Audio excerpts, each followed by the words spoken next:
Congressman Akin joins me now. This is the first conversation that he has had since all of this controversy has erupted. He has issued a statement last night saying that he misspoke, but I think we need to talk about it a little more deeply. And first of all, Congressman Akin, thank you for joining me, because I know it's a very difficult day for you, but you're getting hammered out there, and I wanted to give you an opportunity to explain what did you mean by the comment that you made yesterday.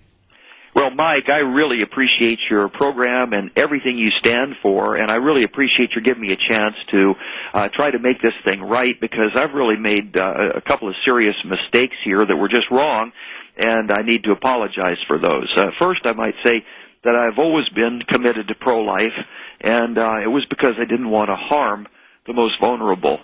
But likewise, I care deeply, for the victims of people who've been raped, and they're equally vulnerable, and a rape is equally tragic. And I made that statement in error. Let me be clear. Rape is never legitimate. It's an evil act. It's committed by violent predators. I used the wrong words in the wrong way. What I said was ill-conceived, and it was wrong. And for that, I apologize. Now, I'm a dad of 2 daughters.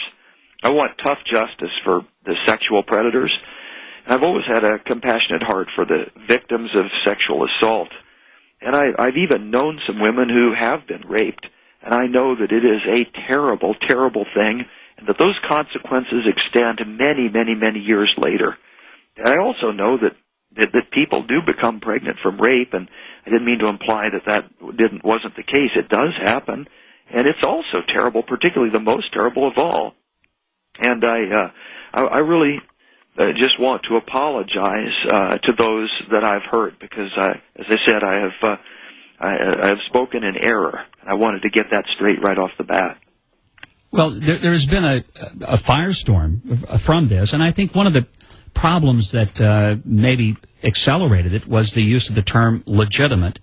What did you mean by legitimate rape? Were you attempting to say forcible rape, or was that just, where did that come from? Well, yeah, I was talking about forcible rape, and it was absolutely the wrong word. Yeah.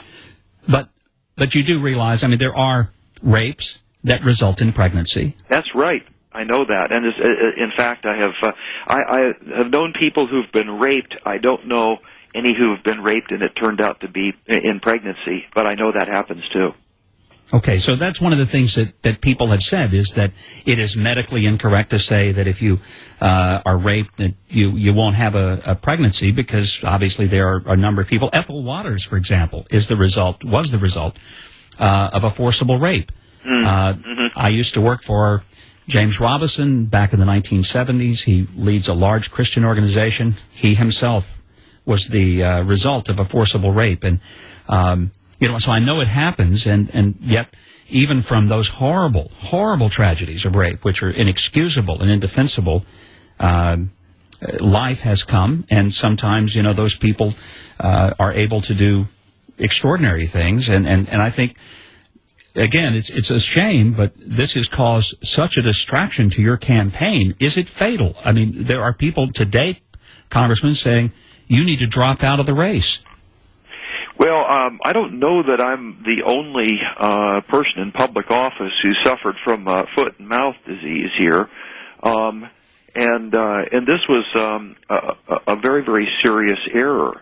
On the other hand, there are so many good people in Missouri who dominated me, and they understood my heart to try to restore the terrible economic condition that our country's been brought to, a time when we're running up $1 trillion a year deficit, which, how do you know how much $1 trillion is? That's about like the gross domestic product of Canada.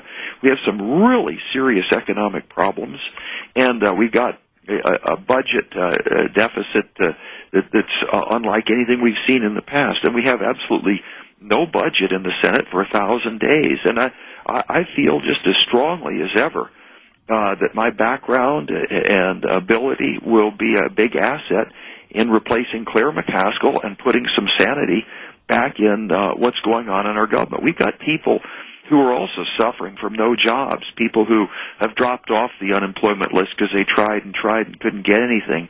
We got a lot of companies that are just barely lips above the water. We're facing the biggest tax in the history of our country starting January 1, and there's a lot of work that has to be done. And my heart is in doing that, and the good people of Missouri nominated me, and I'm not a quitter. And my belief is we're going to take this thing forward, and by the grace of God, we're going to win this race. And to quote my old friend John Paul Jones, I've not yet begun to fight. You realize, of course, you're going to have a lot of people fighting you with these words. I can envision television ads that will come against you, and you'll hear these over and over. If you go forward, how will you address in the future those words, the allegations that will come behind them? How will you deal with that?